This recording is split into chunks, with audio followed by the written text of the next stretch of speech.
All right, how's it going, guys? Thank you so much. If you tuned in to watch the full 2-hour episode, the finale of our top 100 greatest survivors, the top 10. Tony was number one, no surprise.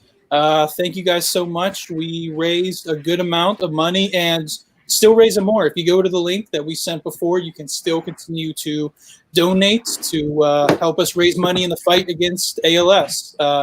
We have Russell here. We have Alexa and Phil, the survivor specialists, myself. And we have Stacia here, who helped us out keeping track of the donations during the kickoff show, which you can still go back and watch. Even if you missed it live, go back and watch for some great interviews with 20, 25 past fan favorites. The reason Stacia is here is because someone had a very generous $100 donation to ALS with the simple request that Stacia would give us her top 10. So, Stacia, who are your top 10 greatest survivors? Hey, Stacia, I'm so excited that somebody did that because I've been thinking this entire time we've been doing this. What is Stacia's top? Seriously.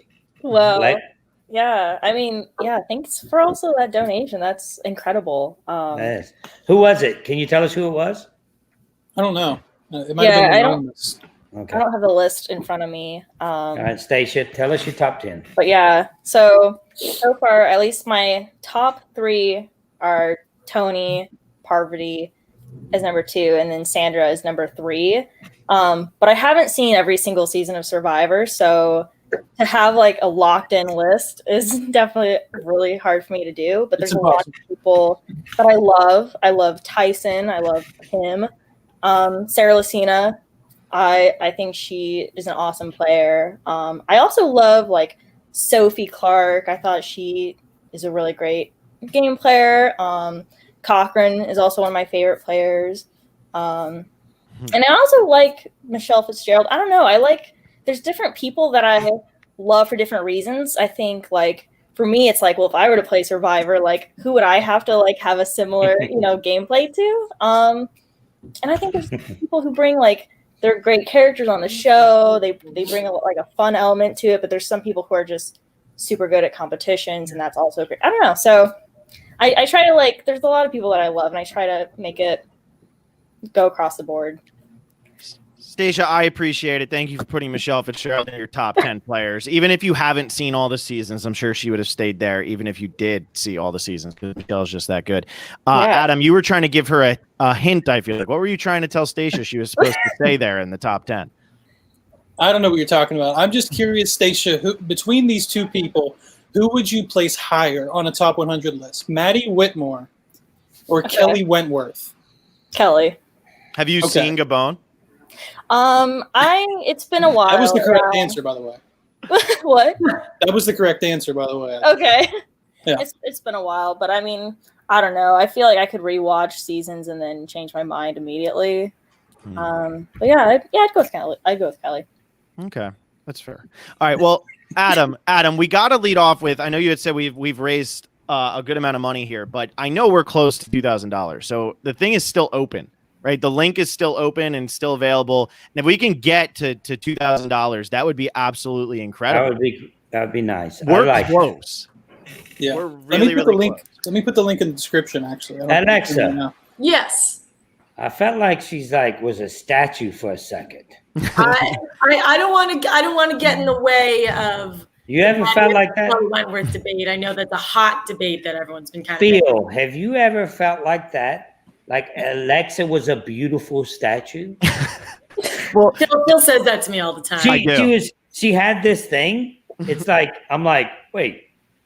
I kept looking at her and you wasn't moving. Well, we didn't tell you. Zoom backgrounds. So I'm out and about in my apartment, but it's just Zoom background to me. So I don't have to do anything. We also didn't tell you, Russell. So Johnny Fairplay is actually in the bottom of the chat, and Alexa's just staring at Johnny Fairplay. That's all it is. She's just staring at him. It's all googly eyed. That makes me a little jealous, but okay. All right. Before we recap numbers 10 to 1, I just wanted to say thanks again, Stacia, for helping us keep track of the donations. And thanks so much for being a part of this. Thanks for having me, and thanks everyone who donated. Really, it's been great watching this and seeing Can all we those see? survivor contestants. Can we see what's been donated so far? Yeah, I think that's the number right now. 15, Wow. 18. Yeah. Okay. Awesome. All right, Stacia, thanks so much. You have a good one. Bye, guys. Thanks, Hi, Stacia. Stacia. All right, Okay, 10 guys. to 1. Okay. Anyone? Well, let's start with 10. We got to count down from 10 to 1, right? Yes. And Start. who came in at 10 on the list? Because I honestly wasn't writing it down and I forget. So just who It was JT. That was it was JT. JT. Okay, cool. I like JT. Well, I think that JT, a lot of people may think it's a little high because he did so bad later on after Heroes versus Villains. He started dropping off, doing worse and worse. And then Winners at War happened and we didn't see him. So it's like, what happened to JT? How come he's not even – he was maybe one of the greatest winners of all time, and we don't see him on this season. So, but, man, he could have been one of the greatest of all times if I would have went ahead with – first of all, it's something I thought about, but it was like I couldn't take that risk, and I already had so much – I had numbers at this point with an idol in my pocket. But if it was what it was and he thought that it was an all-girl alliance, then I would have aligned with the JT, and I promise you that JT would have went to the end with me, regardless of what his alliance was at that point, because I was that influenced when it comes to the game, I was that controlling at that point in time in the game of Survivor, and JT would have been my guy. Especially if he would have done that. I think, Russell, like what you had said in the actual episode, which, by the way, Adam, this was incredibly well made. 2 hours. You essentially just made a movie. Good for you. That's amazing. Well done. That's so impressive. But, Russell, I thought what you said in that was great because I do think you're right. I think a lot of people, I'd put JT at 12, and a lot of people were giving me a hard time for that. And I was like, no, like the thing is, he didn't play bad in Heroes versus Villains. He just didn't know who you were. And he couldn't see what was happening on the Villains Beach. If he was watching the edited episode like Alexa, Adam, and I were, then yeah, that's an idiotic move. That's just a bad move. But he wasn't watching that. He didn't know that it wasn't a man versus woman thing on the Villains Beach, and he didn't know how you had played the game in Samoa. So in reality, if that works and you do flip because you're a villain more like a coach or a Tyson where it's more of like a character villain, then, like he hadn't seen what you had actually done on Samoa. I think it goes down as a great move and probably gives the heroes the numbers so that one of them is the final five or one of them is the winner of the game. So I think what you said was really good on that. And I was happy and a little surprised to see JT come up in the top 10. Oh, you were surprised to see him in the top 10? I was a little surprised as well. Okay. Because I think that his winning game was so good. And then this was alluded to a bit in the finale, but his next two games had big blunders. But there was a good point of in Heroes vs. Villains, it wouldn't have. You said this, Russell. It wouldn't have been a blunder. It actually would have been an amazing move. Right. It was. So I was just surprised to see him that high because out of the 3 games, 2 of them had really tough losses. But I was happy to see him in the top 10. Yeah. Well, I mean, so who wants to start with their number 10? I had Sandra at number 10. Hope that's okay. Oh, you had Sandra at number 10? Russell, where did you have Sandra? Where did I have Sandra? That's a good question. Yeah. Adam, tell me where I had Sandra. You had Sandra at 13. Where did I have? Oh, of course, I have myself at 2, by the way. You just spoiled it. We were going to get there, Russell. We're working our way up to that. Yeah, it's me now. He said it before. Yeah, I remember him saying it on one. Yeah. I think that's the list in front of me. I do have the list in front of me. Let me just say, not only did JT, I just thought of this, like not only did JT not know who Russell was because the season hadn't aired, but the person JT did know was Parvati, who he knew, obviously just came off recently, a year or 2 ago before Heroes and Villains. of playing on Micronesia, where she did lead an all-women's alliance that overtook the guys and ultimately won her the game. So it's not crazy that JT would have saw what was happening. The guys go and drop one by one across the tribe. It was, again, it was a huge move. And if Russell had blindsided Parvati and went with JT could very well be the first two-time winner. Yeah. Probably would have been number one. So he didn't. But okay, so I'm with the program now. Sorry, guys. Number 10, I had Kim. Okay. And now I had, before the Winners at War, I had Kim at number 1. Wow. Yes, I thought she had one of the greatest performances. I told her in her face, you had one of the greatest performances in the history of the game. Mm-hmm. I thought it was just a dominant, social, physical, strategic that we've ever seen.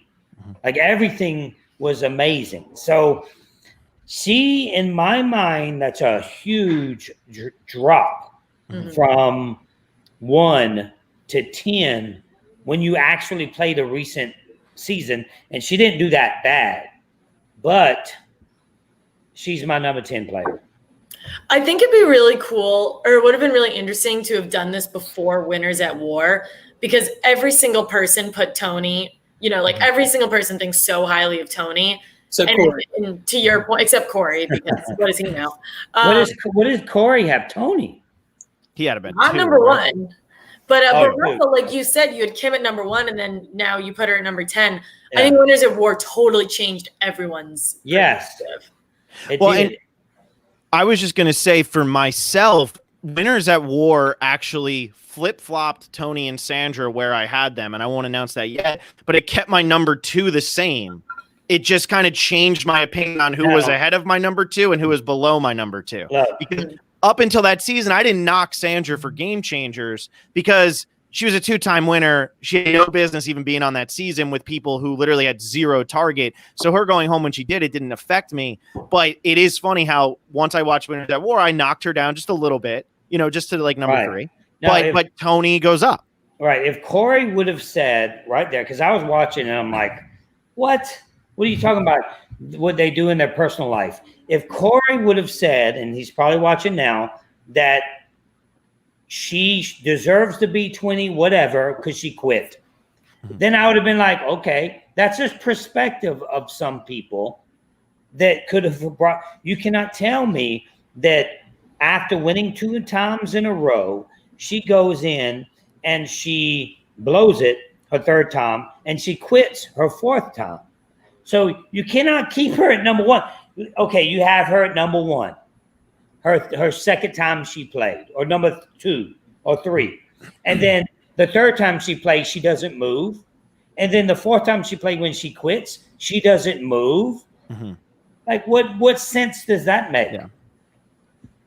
And I don't even view it as a quit, but Alexa, is that where you dropped her or no? No, I don't consider it a quit. So for me, within the top 10, because I know Corey mentioned during the finale that he, like, once he hit the top 30, it sort of adjusted for him, his list. My top 10 is very, like, influential to changing the game, and Sandra is absolutely top 10. And if someone put Sandra at number 1, I wouldn't even remotely argue that. But a lot of the 9 people that I have in front of her, I see as more quote unquote of a game changer. And I think the one thing that'll always go for Sandra, and I guess, did she come out at 6 on this list? She was at 6, right? 6. Yeah. I think the one thing that Sandra will always have going for her that no other survivor up to this point can say is that after playing 2 times, she was batting 100%. And I think that's something that nobody can say yet. So if your argument was, I want to put Sandra at number 1 because of that fact, I'm ignoring the other 2 games, I would still be okay with that, because to do that your first 2 times, I mean, Russell, you talk about all the time how hard it is just to make it to the final tribal council twice. But to win, and I think I'm hearing myself back a little bit, but to win twice, I think that's the one thing that sets her up. So I have her a little bit higher, like 10, 13. I think those are, respectable for sure. I would personally. So do you see my point of view, though? Yeah, I get it. I get it. Somebody has it, somebody at a high perspective, and then she does terrible the next 2 games, in the game that you're judging her for, like, how come she doesn't drop out top 10? For me? Yeah. I mean, she did terrible the last two times. For me, game changers, I throw in the garbage because the fact that she's not the first boot of game changers. Well, no, but this is what I'm saying. So the fact that she's not the first boot of game changers, I think showed that she had a lot of game, because the fact that she was able to make it where she did, and had she not tribe swapped to the tribe that then loses every single tribal council, and she's still only one like spot away or 2 spots away from actually making it, she duped JT.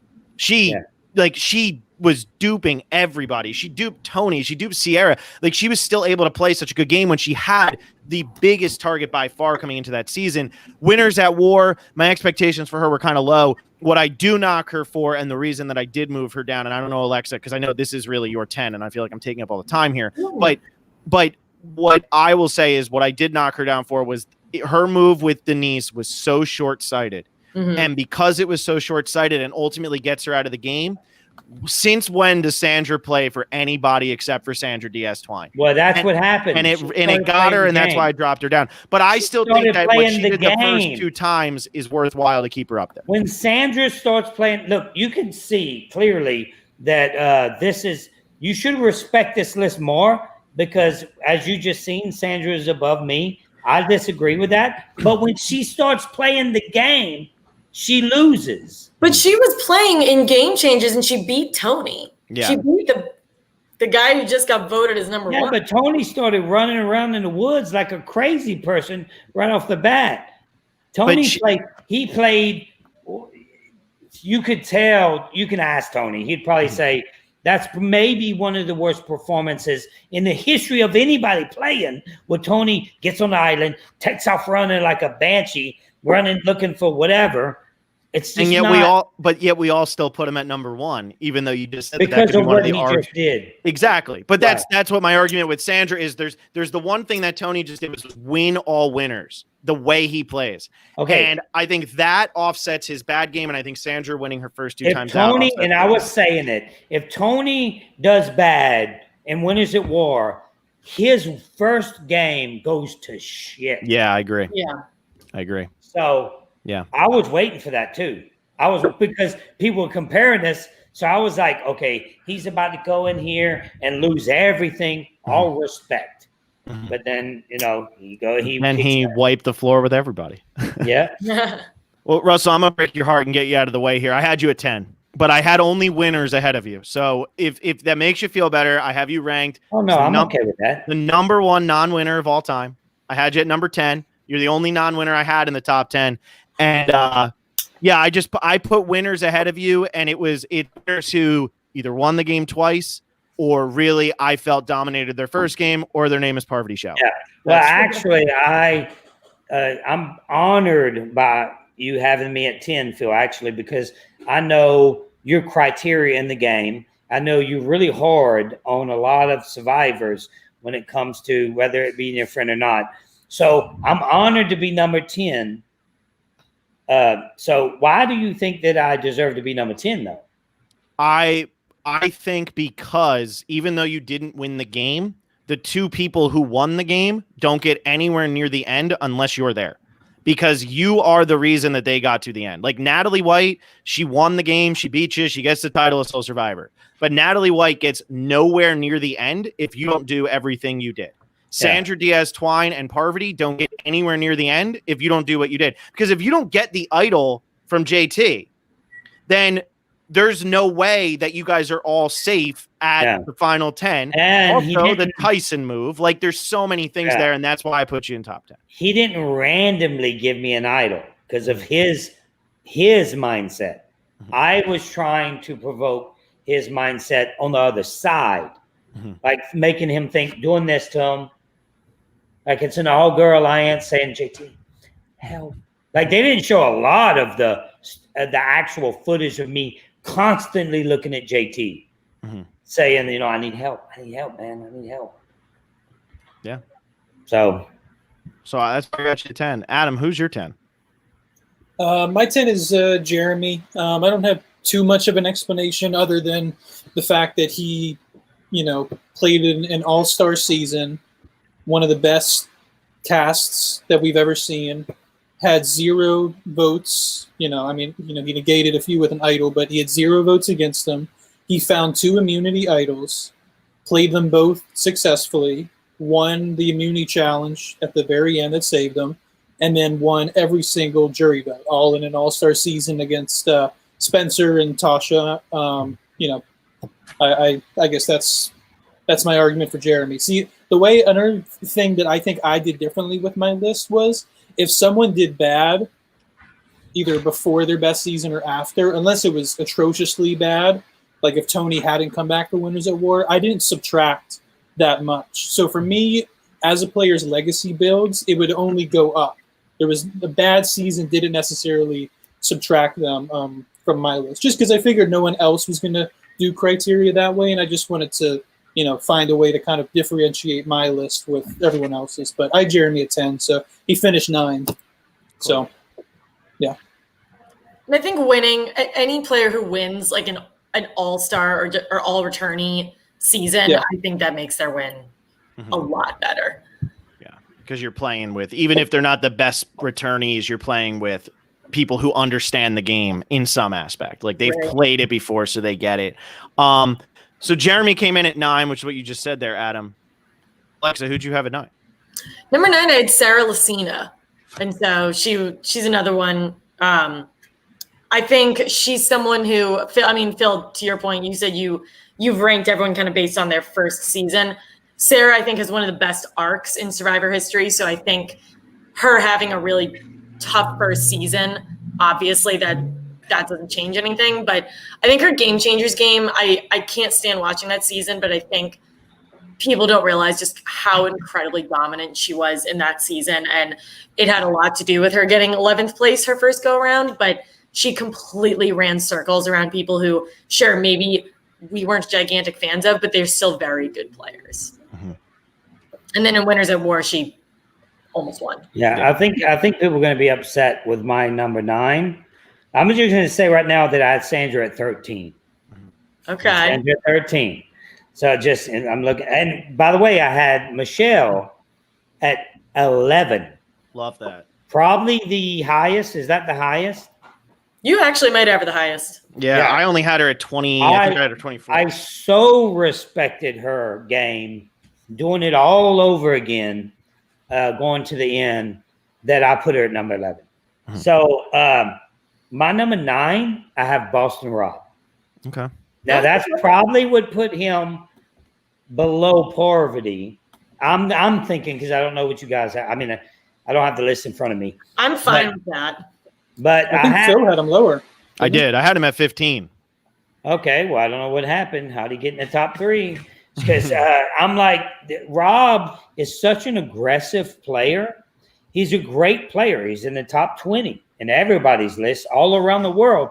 He's in the top 10 in most people's lists all around the world. And he's an amazing player. He's in my top 10 list. But he's such an aggressive player that it's the same gameplay every time. If you guys see me play again and I play the same game, Alexa, I want you to slap me in the face. On camera too. Okay, I want you to slap me in the face and say, what was you doing? It's same aggressive gameplay. The one you're aligning with the pretty girl, getting it to the end, being so aggressive. Yeah, I don't want to play like that. I want to try to do something different if I can. I'm going to try my best. I don't think Rob ever tried. I think he just went in super aggressive. He thought that he couldn't go into Winners and do the what do you call that he does? Buddy system. The buddies. He thought he could play with all these winners that's really good at this game and play the buddy system where you tell me make sure you come and tell me everything like he's some mob boss. Mm-hmm. So this season actually brought him down a couple of levels for me. I don't know if it did for you, Phil, but for me it did, because I was like, the guy can't play any different. He just can't do it. Yeah. For me, it was the first 3 times he played. The first time he played, it wasn't good. The second time he played, it was great, but he had no target on a season full of winners and other bigger targets. And then on the third time he played, he doesn't even make the merge. He doesn't even make the jury. Like nothing happened. And then he comes out the fourth time and on Redemption Island, yeah, he dominates. But I mean, it's Michael Jordan playing a pickup game with middle schoolers. It's not fair. It's just not fair. And so, yeah, Michael Jordan might be the greatest player of all time, but Michael Jordan also won a lot of titles before. That's why. What are you waving at me for, Alexa? Yeah. I'm waiting for someone in the chat. Oh, okay. Waving at someone in the chat. She was waving at me, Phil. I was expecting that to be bye, Phil. Well, I wanted to wave bye to you before I slap you in the face. So yeah. I thought she was waving at fair play somewhere. It's true. Fair play. Okay, so those are the 9s. My 9 was Yule Kwan, primarily because of his first game. I think it's incredible. What he beats Ozzy. He's the greatest challenge beast ever. One of the all-time great players. Beats him. Plays pretty well in Winners at War. Just ends up on the tribe of the small tribes that keeps losing. Runs out of space. Gets knocked out by Nick, Wendell, and Michelle, who had a really big pregame alliance. And I know Yule had a pregame alliance with some of them too, but the other 3 of them are like really good friends. So Yule was really a sitting duck and had no chance there. Plus he was already like looking forward to what was going to happen next. But yeah, so I have Yule at 9. I think his game in Cook Islands is amazing. Even though he has the super idol, which a lot of people will talk about as kind of a negative for him, the way he uses the super idol is really amazing. He uses the best out of him, Terry, and I guess what we kind of see with Earl or in season 14. So he uses the super idol the best until Tony comes around in Kagayan, which is why I have him at number 9. Adam, who's your number 9? I also had Sarah at number 9. Hell yeah. So okay. I think she just, kind of rolling off what you said. Like, I think Game Changers is not an entertaining season, but I think because it's so not liked as a season and the cast is so disliked, her win is also not as heralded as I think it should be. I think the Game Changers win is one of the best wins, definitely of the last, since Heroes and Villains. I think it's one of the best wins. I wouldn't consider it an all-star season, even though it is an all-returnee season, but there were some great players. I mean, Sandra played that season, JT played that season, Malcolm. Like, there was a lot of players, like maybe 12 or 13 that were on this top 100 list. Mm-hmm.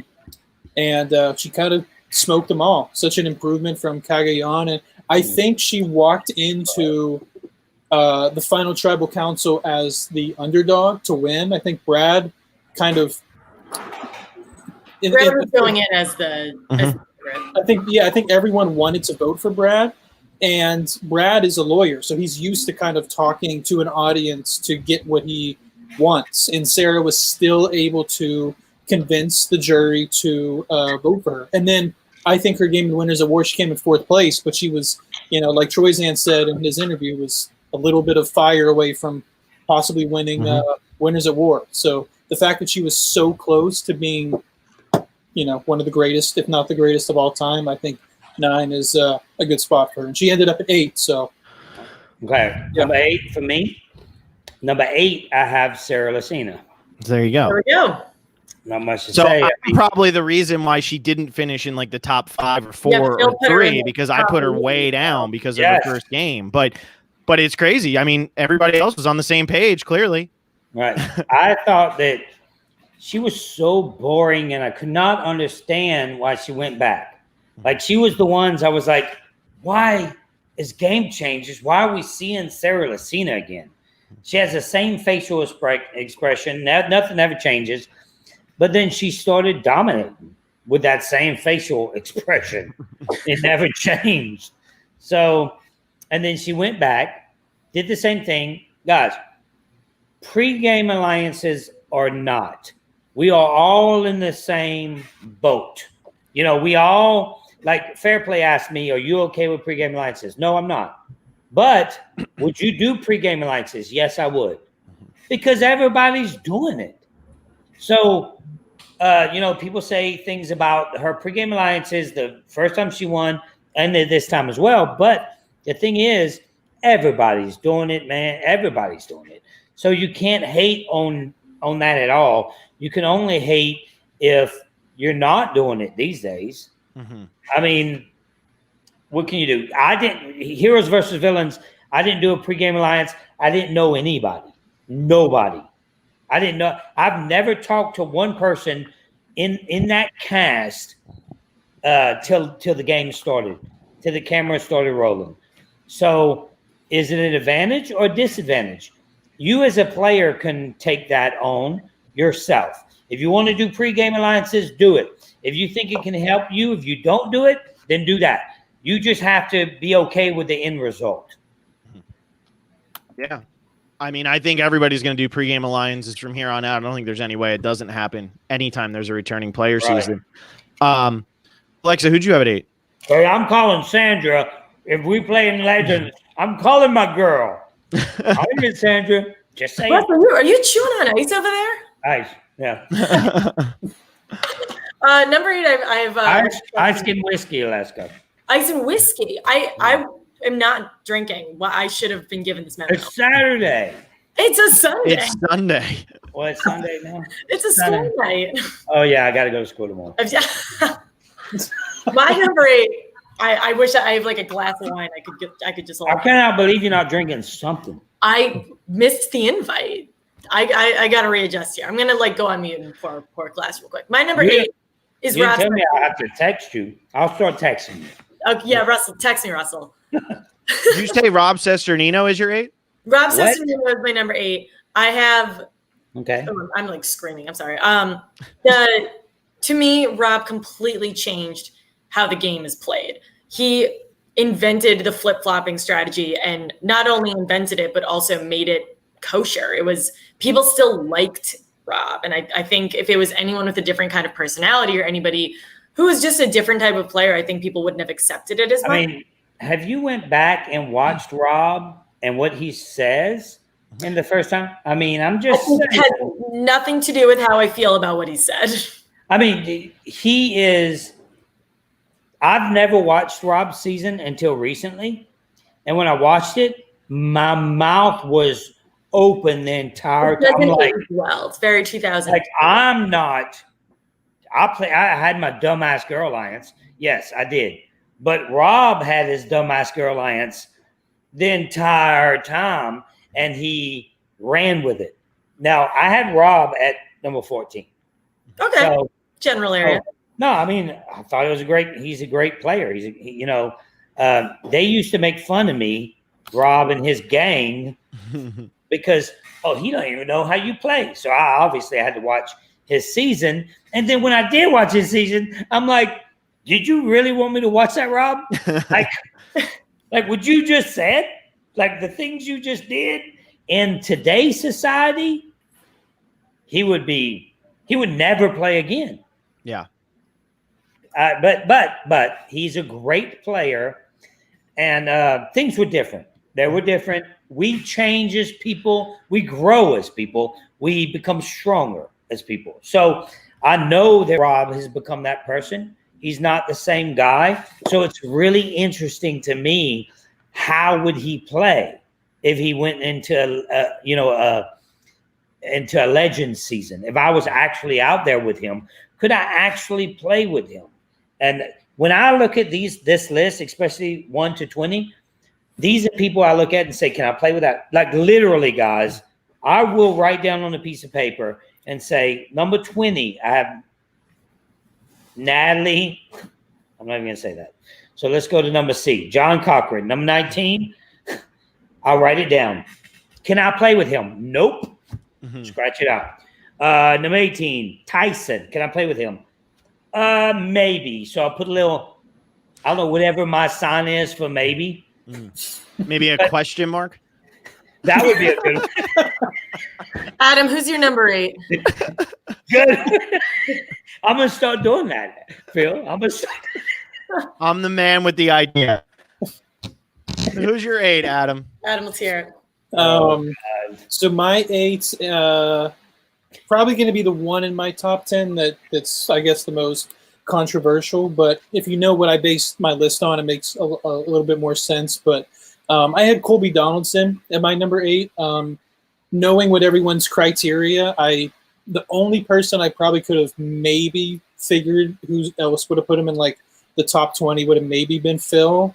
But even then, knowing that my list was, based on, how memorable they were and like the legacy that they have, like besides maybe Richard Hatch and maybe Johnny Fairplay, like I guess and maybe Rupert, if there's like a Mount Rushmore of who were like the icons of the first era of Survivor, or even prior to Heroes and Villains, like I think Colby has to be on that list, on that Mount Rushmore. Like Jeff has said before, the largest spike in names between the years 2000 and 2001 in the United States of America was the name Colby. He played an amazing game in the Australian Outback. He played such a great physical game. He was such a challenge beast that I think his strategic plays were kind of forgotten. But if you go back and watch Australia, the Australian Outback season 2, he actually made a lot of great strategic moves that kind of set a lot of things in place. Everyone says like Hatch started everything, but there was some things that Hatch kind of built the foundation that a few people after him, like Lex and Rob C and Colby, kind of built upon. All Stars, he didn't do that great. Heroes and Villains, on paper he was the last remaining hero.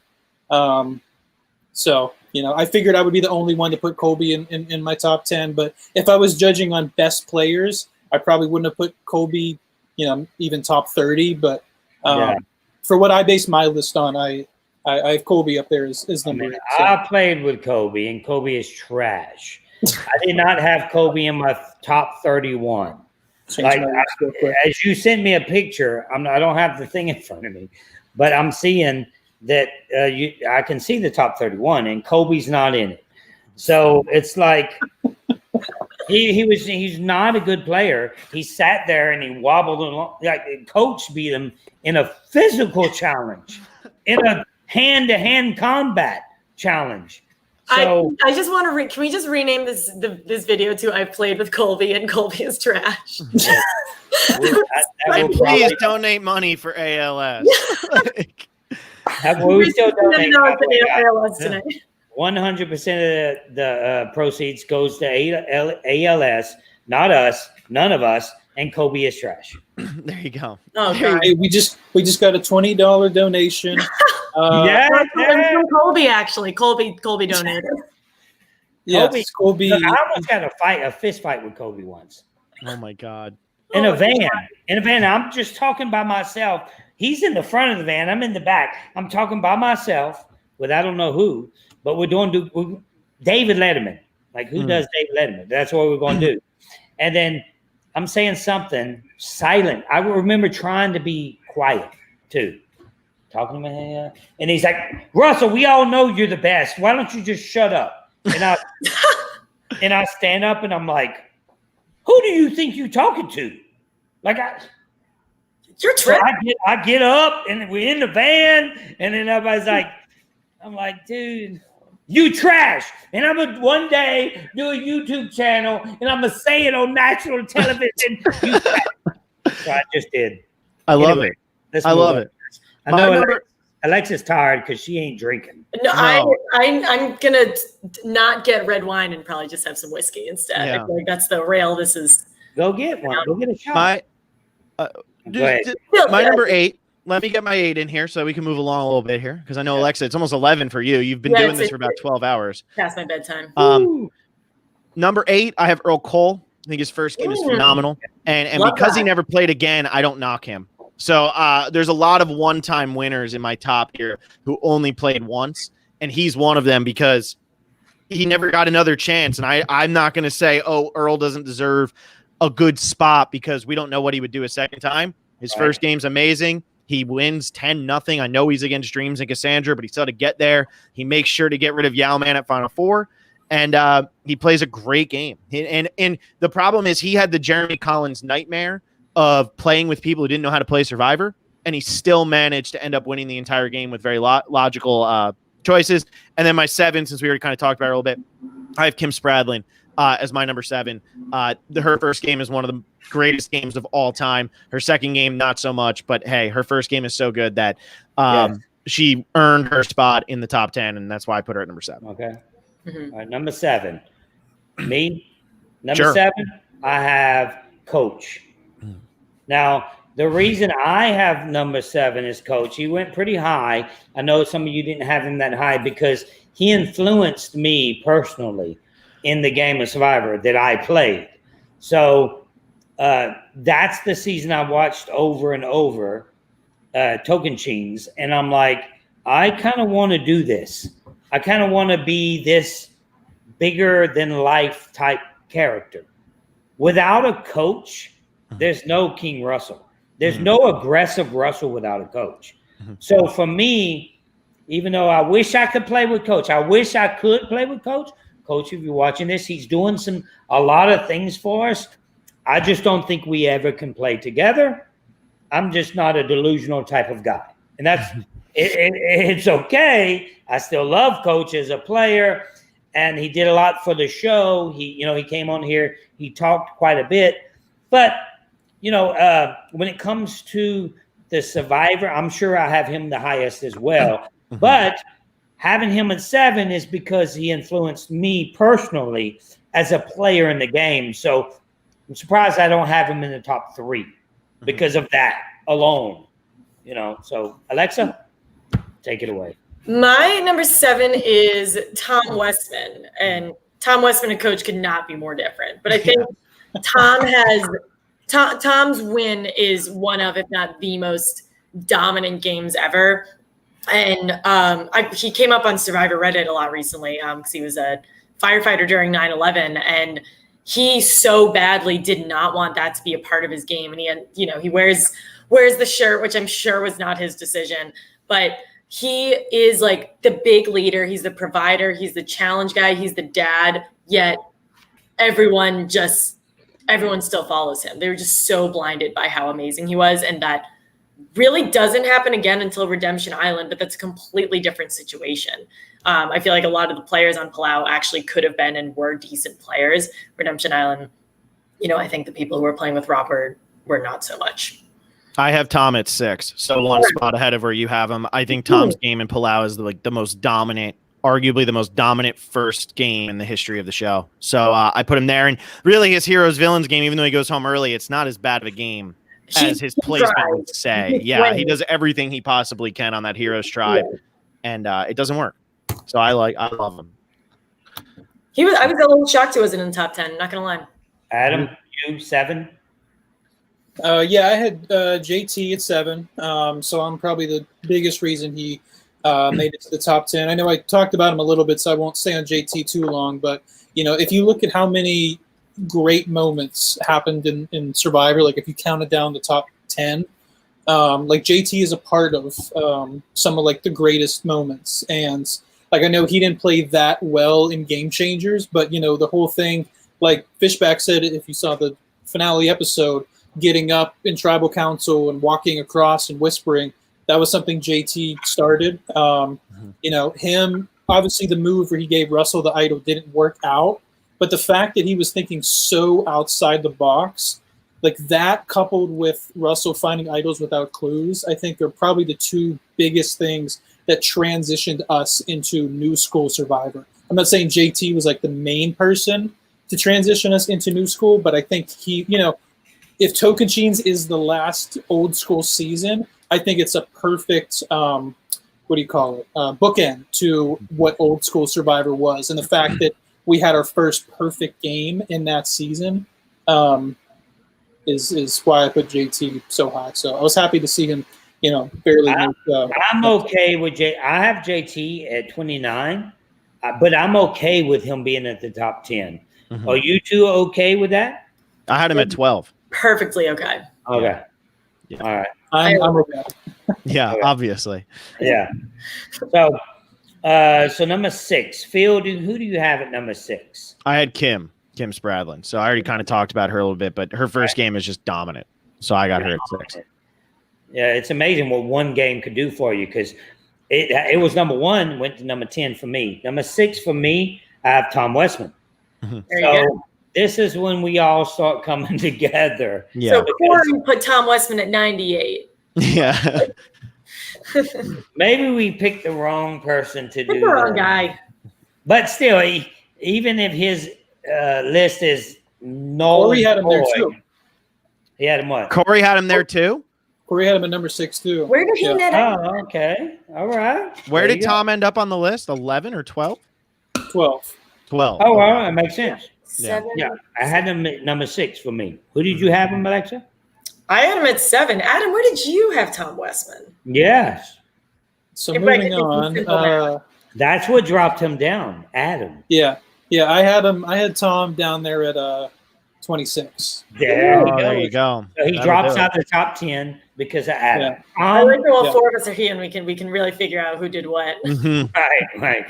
So, yeah, I thought he was a honorable player. It's not the type of gameplay that we see any longer. Dominant when it comes to challenges.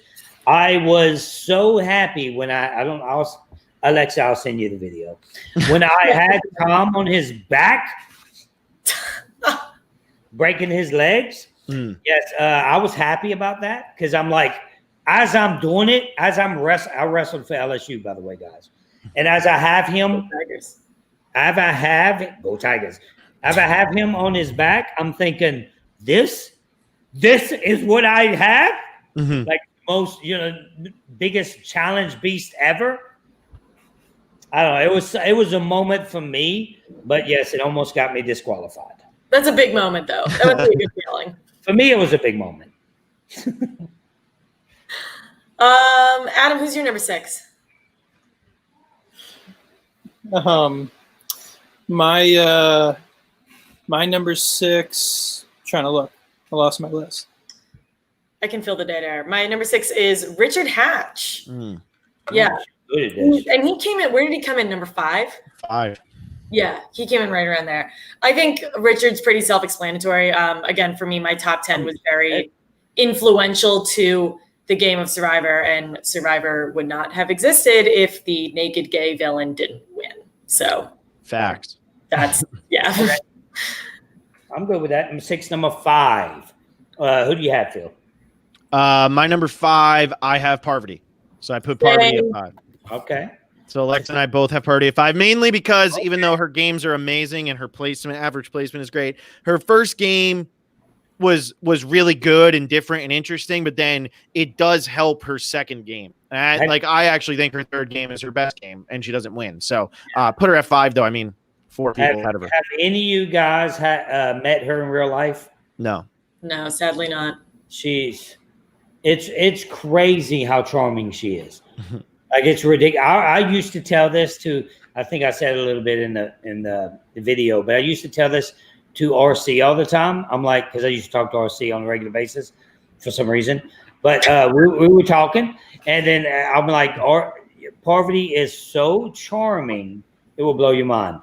Then when she actually met her with her boyfriend, she was like, you're right. She was so, like, just talking to us, and I almost stopped talking and was like, you can have my boyfriend. Like, it's just that, it's something that you very rarely see. Mm-hmm. And that's why she's so good in the game, because she has a personality that's perfect for the game of Survivor. I have Parvati. First of all, I have Sari, number 5. Mm-hmm. I have Parvati at my number 4. I don't think that I'm the kind of person to get starstruck by anyone, but I think it's not about that, though. But I think if I met Parvati, I would get super awkward and like. No, it's not, I love her, and trust me, she wouldn't be like she's somebody special either. It wouldn't be like a starstruck type of thing that she thinks she's better than you. It would be like she's just so charming. It's unbelievable. I can remember casting telling me that they were choosing their casting, and then they see Parvati going up in LA, out the Dougherty has this elevator that goes up that you can see in while they're going up. And she said, I was watching Parvati, and then she was going up the elevator and she was looking at her butt. And she said, when she did that, I was like, she's in. I said, so all you got to do is look at your butt and you in? Because I do that all the time. I don't know if that's quite the same, Russell. No, it's totally different. There we go. We got more money. That's good. Someone just 16.50. donated because Yes. Russell. Mm-hmm. So yes, I have Parvati Sari Fields, which is one of the greatest players to never win, and at number 5, I have Parvati at number 4. So I think that's where we're at right now. I Sari at number 4, so I'm right there with you. Who you have number 4? Parvati's my number 5 and Sari's my number 4. Oh, so there you go. total Yeah. opposite. I think that our fan put Parvati at number 1. Mm-hmm. I think that's what Probably helped her. Yeah, Adam, who who'd you have at 6 and 5, and now I guess 4? Yeah, my I'll catch up a bit here. My 6 was Sari.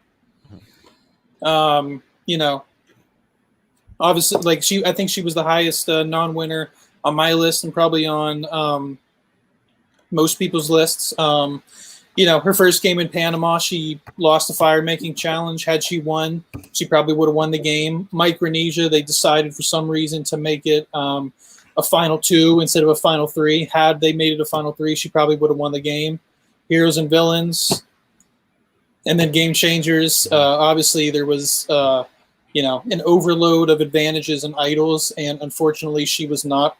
She was the one person who didn't have either, and had she had one of them, she probably could have won the game. So every time she played, she made it as far as she possibly could, just based on how great of a social game she has, because she doesn't have a physical game. That's just not the type of player she is. She recognized what her skill sets were and perfected them. So, you know, it's a shock that she hasn't won. The seasons she's played have produced, you know, some great winners. But yeah, I'd Sari at 6. My number 5, I have Parvati. I mean, we've talked about her a bunch. I don't know if we need to continue talking with Parvati anymore. But my number 4 was Sandra. Again, I think I had the one list where I didn't detract too much. I mean, I wouldn't say that like if someone had a bad season, I didn't detract anything. But I think Sandra, her win in Heroes versus Villains wasn't that great of a win. I think most people agree on that. And I think because of that, a lot of people forget just how great her win on Pearl Islands was, including myself, to be honest. I actually had rewatched Pearl Islands right before Winners at War, and I was blown away about how much I forgot of how well of a game that Sandra played in Pearl Islands. Honestly, it was one of the best wins before Heroes versus Villains, in my opinion. So, yeah, I had her at 4, and I think a lot of great Survivor moments were created because, or at least in part due to Sandra, like her yelling at fair play and their screaming match is a great moment. Even the dead grandma lie wouldn't have been as great if Sandra hadn't tried to make Thunder D, if I remember his name correctly, Walk off the plank. Walk off the plank. You know, the rivalry between Sandra and fair play is what amplified the dead grandma lie so much. And then obviously all the great Heroes and Villains moments, the double idol being played on her, you know, the Queen slaying. Like there was just so many great moments that surround Sandra, and then the fact that she was our first 2-time winner, I think, is why I had her at number 4. So I have Chris Dougherty at 4, which I know he only played one time, so that makes everybody lose their minds. But again, I didn't knock anybody for not playing a second time. Chris Dougherty could have came out and played a second time and won easily. And his win in Vanuatu is one of the most impressive wins of all time. Literally has to do constant adapting from literally day one. He's one of the Fat 5. He has to go out there. He has to overcome the fact that he's the reason they lose the first immunity challenge. He has to convince everybody to vote out one of the young, good-looking, strong guys. He literally loses all the numbers. Every man goes home because they're all terrible players. And he somehow manages to go on and win the entire game. And therefore, that's why I have Chris at number 4. I'm never going to knock him for not playing a second time, and I just wish he would play a second time. I know. I don't think he's going to get a call. No, I don't either. I mean, but if Kim wouldn't have played this, I would have her at number 4. Mm-hmm. Like so I get it. Yeah. You know? Yeah, it's easier. And look, his season is so old now that a lot of people just forget about it, but he plays an incredible game. 1,600. We need to make 2,000, guys. We Yeah. have a couple of hundred people here. This is all for charity. We're trying to, make a change. So what we have now, we have. Has everybody done 4? I think so. 3. Okay, so we're on to the top 3. All right. So for me, I have Richard Hatch as number 3. He is the first winner. But the thing is, he created alliances. I have in my head, I have a battle that's like, would I have created alliances if I played first? It's like, but he did it. So he created something that wasn't. So you have to give him respect for that. So I have him number 3. Yeah, I like that. I like the reasoning. I just think like the first time it's so hard to try to rank that season. I have Sandra at 3. Would have had her at 1 if she didn't play Winners at War. So I have her at 3. Hey, Russell, before we move on, can you give a shout out to J.H. Living? He's donated a couple times. J.H. Living. Yes. What's happening, man? J.H. Living. Comment more. Be part of the channel so I can see you more. We may become best friends. Wow. You never know. Look at me and Russell. Me and Phil's best friends. We don't even know. We ain't even never met. Never met, but we talk on the phone every day more than I talk to my mother. I literally won, Alexa. What was that? I have been best friends with Phil for maybe 6 months. Not even that, huh? No, 4 months? probably like 2 or 3. And no, I'm just saying. And I have won $3,500 due to Phil. How much have you won, Alexa? I don't do the sports betting stuff. I watch sports. I'm just saying, he's making me money. I know. I need Phil. What's he doing for you? You're going to tell me what to do. I don't sport bet, and I'm afraid of losing my money. Rick Devins yelled at me today and told me to stop tweeting about sports betting, so I guess I can't do it anymore. Just text me all your tweets instead. Actually, never do that. Don't do that. Yeah, no, I wouldn't do that. No, it would get too intense. If you're going to do it, don't ask him. Just kind of do it behind his back. Look at the tweet, then do it. Because it's too much pressure. Yeah. What Alexa, if you called me and you said, who's going to win today? I'd be like, it's too much pressure. I don't know. It's too much pressure. So do it without us even knowing. Well, then I'm going to lose money. I need you guys to tell me what to do so I make. No, you still look. You just don't ask us. You just have to look at the tweet. I don't give you. Yeah. Whatever his best bet of the day, that's which one you go with. Okay, I'm on it. I'll circle back to you guys. I'm gonna get 35. I get back with you. Yeah, get back to me on that. Who's everybody else got at number 3? My number 3 is Russell Hams. Russell, you're my number 3. That surprised me because I surprised myself too. I think I don't feel weird saying this because you have a little bit of liquor in your system, but when I watched you live, you were not my favorite player. Of course not. Yeah, of course. Who was I? Yeah, my brother's a huge fan of you. Yes, I love you. My brother liked you before it was cool. But my whole top 10 was about changing the game, and you defined old school versus new school. I think it was Laura Moret who said that in tonight's video. Phil's old school sweatshirt that was defined by. It is shocking to me, not only surprising. Shocking that I'm your number 3. Phil, what did you think, higher or lower? No, way lower, like 25 or 60.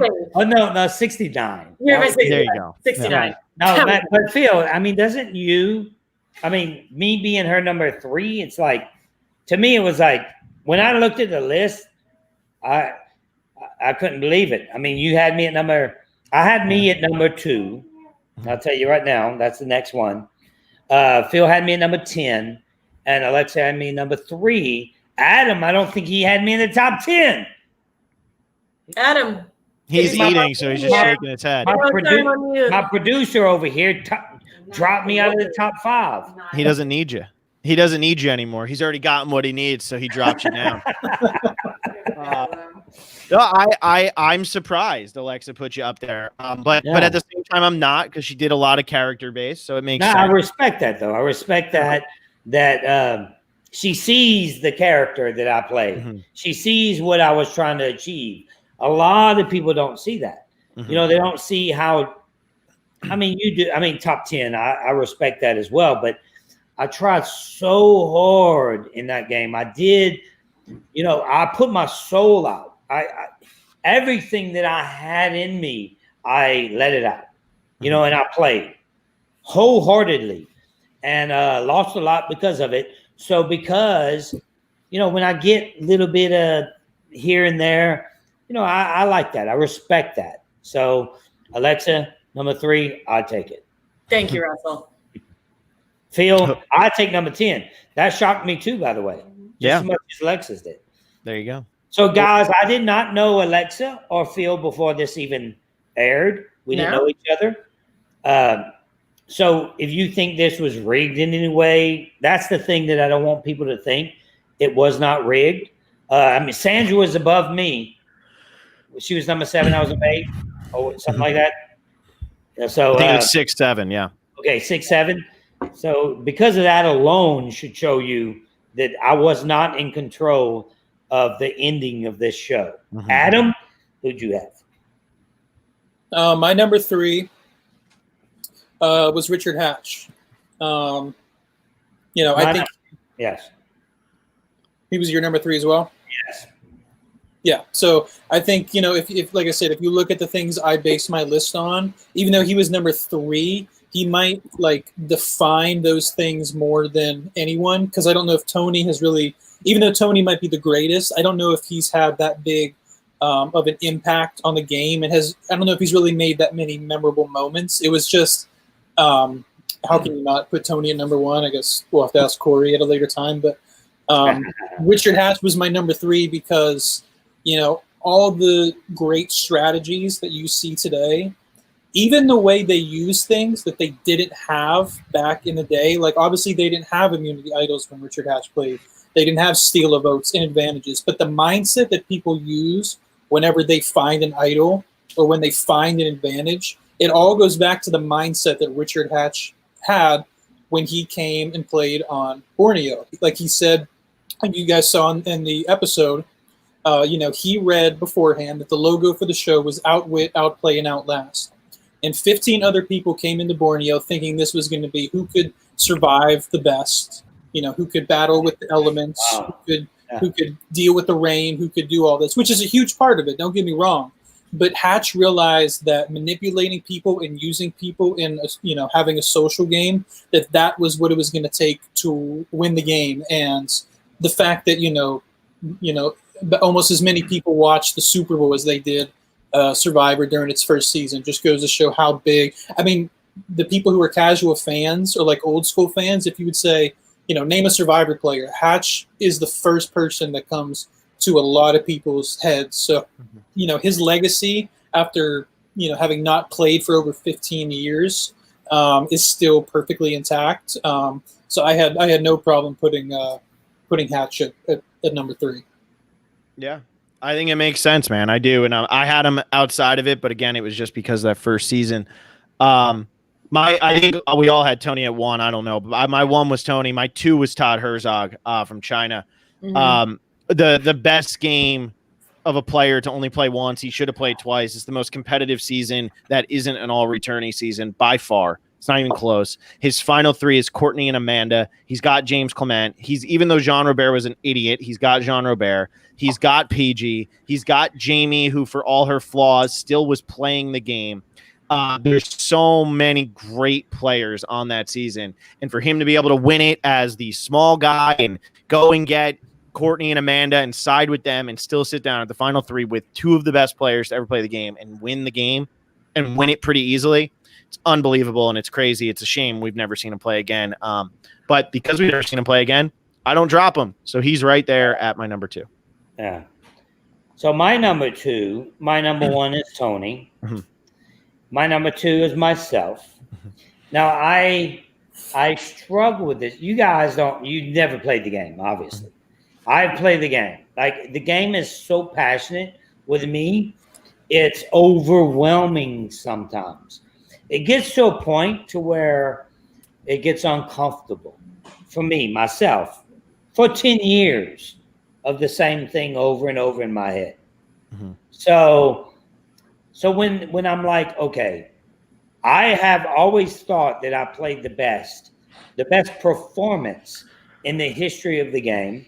And then I watch someone do what I've done, but actually won the game. Mm-hmm. So I'm like, man, I have to give respect where respect's due. And I have to give him number one and me number two. So I give me number two because I think I'm a great player when it comes to the game, me personally. I've always said I'm the best player that ever played the game. Mark Burnett came to me in a hotel room after the first time I played and said, "You're the best player I've ever seen in this game. Do you want to prove that you're the best player in the game?" And I said, "Of course I'm the best player in the game. I'll prove it." He said, "Well, with this cast, you can prove it." Mm-hmm. So with that cast, I went all the way to the end again. I never got to play with Tony, though.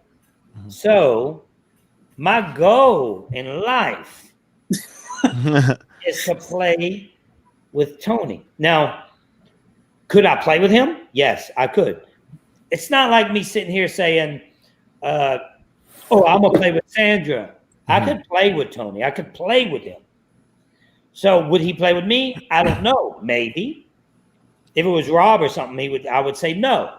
But he maybe. I don't know that to be a, would he or wouldn't he? But I want to play with him. So they will have a legend season. I know it's going to happen.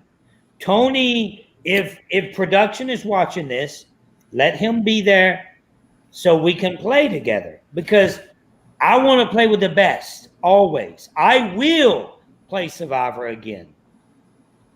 Clip it, record it, put it on your show, Alexa.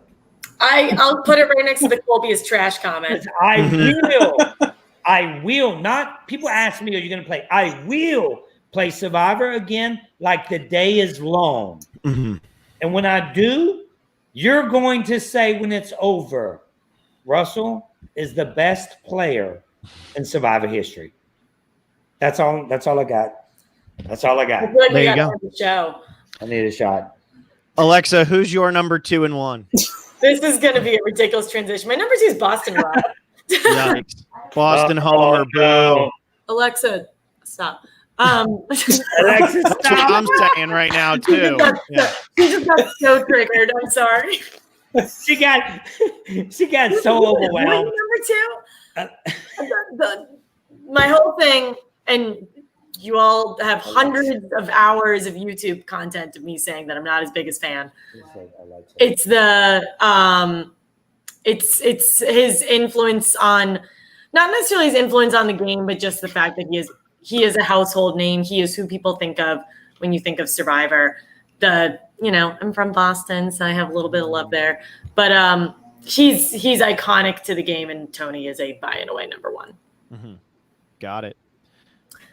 Adam, close us out. Take me home. Take me home, Adam. They're sleepy, Adam. Look what you did to these people. Before I say my 2 and 1, I'm just going to run through Corey's top 10 real quick because people are asking for it. Okay. From 10 to 1, Corey had Yule, Amanda Kimmel, Todd Herzog, Russell Hantz, Tom Westman. Who? Tom Westman.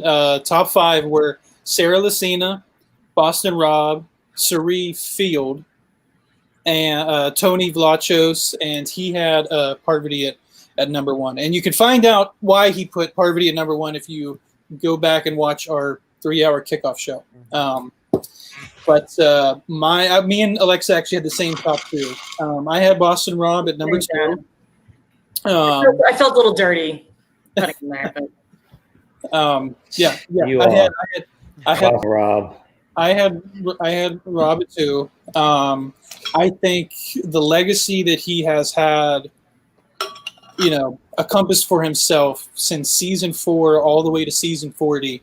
His playing days surpassed 36 seasons of Survivor.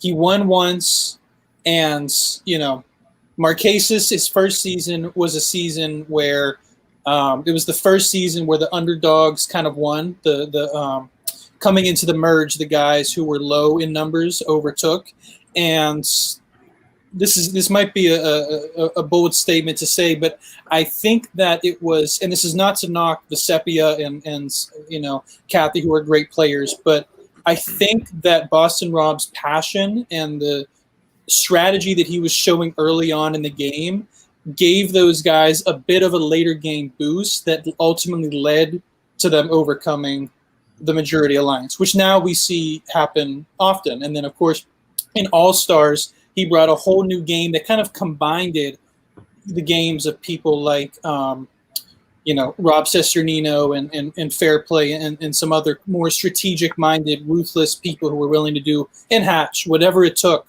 to come to the ends. And then, of course, he wins Redemption Island. Of course, it was against recruits. I don't think it was as dominant a victory as the edit would give it. But if you're talking just legacy, when I started telling family and friends, hey, I'm doing this cool thing on YouTube, I'm counting down the top 100 survivors. A lot of people I know aren't Survivor fans anymore just because it's, been so many seasons. But the number one thing that people would ask me when I would tell them, hey, I'm counting down the top 100 survivors, doing this list, the thing people would almost always respond to me is, oh, where's Boston Rob? Yeah. So he's just that guy that's always in the back of your mind. I think, he does have one strategy, and that strategy either gets him all the way to the end or it gets him voted out somewhere toward the middle. Adam Klein kind of summed it up great in his interview with Boston Rob that, kind of lost my train of thought for a second, but that was on the nose though, because I think you're right, Adam. I think for as much as Richard Hatch is a household name, I think Boston Rob at this point very well could be more of a household name. Yeah. Mm-hmm. Oh, what Adam said was the strategy that basically what I said, that his strategy is it either wins in the game or it loses him the game. And I just think that, my list was based on legacy and impact on the game. So Rob probably would have been number one based on my criteria, but I couldn't put Tony not at number one. Kagayan already, I think, puts him in the top 10. Winning an all-winner season. There it is. We're on TV. This is super meta. I'm barely on TV. You're barely on TV. So no, there you go. I like it, man. I like it. And again, Adam, I'll say I won't close this out because it's not my show, but I just want to say again, you did great with this. Russell, I appreciate you asking me and Alexa to make these lists. It was awesome. I'm glad we could be a part of it. Yeah. It's been a really fun 10 weeks. I can't believe it's been that freaking long. It's been 2.5 months. And we were making the list probably almost a month before that. So It's been really awesome that we've been able to be a part of this and be through this. And today was so much fun. I mean, it's the fact that we've been doing this now for 7 straight hours. It's been we talked, we watched it, and now we're talking again. I'm exhausted. I'm gonna sleep like a baby tonight, but it was so much fun, and I'm so happy to be able to be a part of it. Yeah. Adam, you did a hell of a job editing everything. You should call Hollywood and tell them that they could use it. Hey guys, I appreciate it.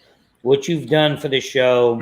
If you haven't watched the Survivor Specialist, you need to check it out. They have a Patreon group you need to check out as well. They're super passionate to what they do. I appreciate that about you guys. And Adam drives me crazy like a real producer. Like I know he is a real producer because he drives me crazy like a real producer. I'm like, Adam, like real producers like do it over. And that's exactly what Adam does to me. And it's my show. So, but I hope that, we're moving forward with the Russell Hantz show. We're doing the Russell Hantz Network. We're trying to get bigger and bigger with this, hoping for the best, but we have the best producer to do that with Adam. He's so passionate to what we have right now. And it's impressive because it's just as passionate that I have. So I appreciate that from you, Adam, that you're doing what you're doing. And hopefully someone sees eventually what Adam has, because I'm telling you, I've been around producers all my life, not all my life, the last 11 years of my life. I've been around producers, and Adam is the real deal. It's like dealing with a real producer from A&E or something like that. And that's impressive, Adam. You have what it takes. Keep it up. Hopefully this will bring you to another level. And one day we say, we know Adam Jumba. we know that guy that created the top 1 movie of all times. And Alexa, I just want to say, no, I got nothing. All right.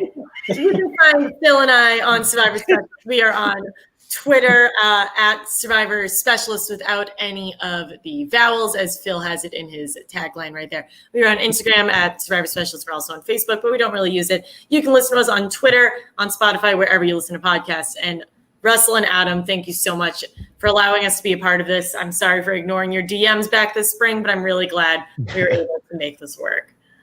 Absolutely. Bye. Is that what we're doing? Is that how we're ending it? That just means that Alexa doesn't always answer your DMs. Yeah. You got to earn the DM answer. Don't even try. But that's all we got. We appreciate everybody for watching.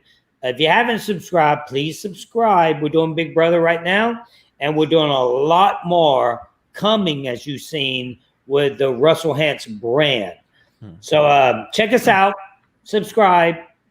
Come a part of our family. That's it. Press in, Adam. In. Go Steelers.